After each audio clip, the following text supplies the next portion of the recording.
Olá, eu sou o Thiago, professor de História, de Sociologia e de Filosofia da Rede de Ensino Genoma. Você sabia que o Brasil já teve 7 constituições? Uma constituição é um instrumento jurídico utilizado para regulamentar as normas do país. A nossa atual Constituição, que é a Constituição de 1988, ela é chamada de Constituição Cidadã, porque ela ampliou as liberdades, os direitos e a participação da população. Só que nem sempre foi assim. Nossa primeira Constituição é de 1824, quando o Brasil ainda era um império. Essa Constituição, ela além de determinar que o Brasil era uma monarquia, também trazia elementos como, por exemplo, o poder moderador, que ampliava o poder do imperador. Então, havia no Brasil 4 poderes e não 3. Essa Constituição também determinava que as eleições seriam indiretas e que o voto era censitário, ou seja, o voto era por renda. Nem todo mundo podia, então, votar. Quando o Brasil se tornou uma república, nós tivemos a nossa segunda Constituição, de 1891. Essa Constituição, além de determinar que o Brasil se tornava uma república federativa, definia também que a eleição seria direta, com sufrágio universal masculino. Somente os homens poderiam votar e somente homens alfabetizados.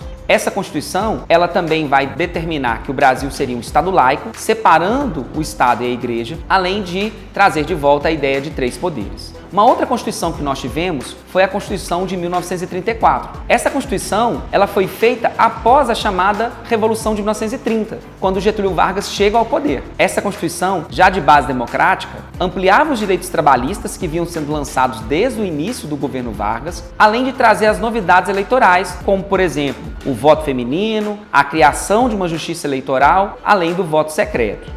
Em 1937, nós tivemos uma outra Constituição, só que essa Constituição já é a Constituição do Estado Novo. O Estado Novo foi o período da ditadura Vargas. Consequentemente, ela era uma Constituição autoritária, baseada numa Constituição fascista da Polônia. Essa Constituição, ela dava amplos poderes ao presidente da República, Getúlio Vargas, além de criar a pena de morte, uma polícia política e impedir a existência de partidos e de liberdades.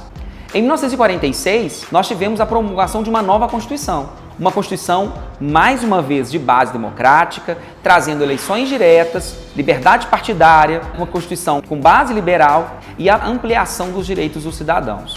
Em 1967, uma nova Constituição, mas de novo uma Constituição autoritária. Surgiu para legitimar o regime militar, ou seja, não era uma Constituição democrática. Nessa Constituição foram incluídos todos os atos institucionais que o governo militar vinha editando desde 1964. Então, por exemplo, era uma Constituição que determinava o bipartidarismo, era uma Constituição que limitava a participação, era uma Constituição que determinava que as eleições para presidente da República, para governadores, eram indiretas, isto é, ela impedia uma efetiva participação dos cidadãos no Brasil. Conhecer as Constituições é conhecer a história do Brasil. Por isso é importante aprofundarmos sobre a nossa própria história. Um abraço para vocês e até a próxima.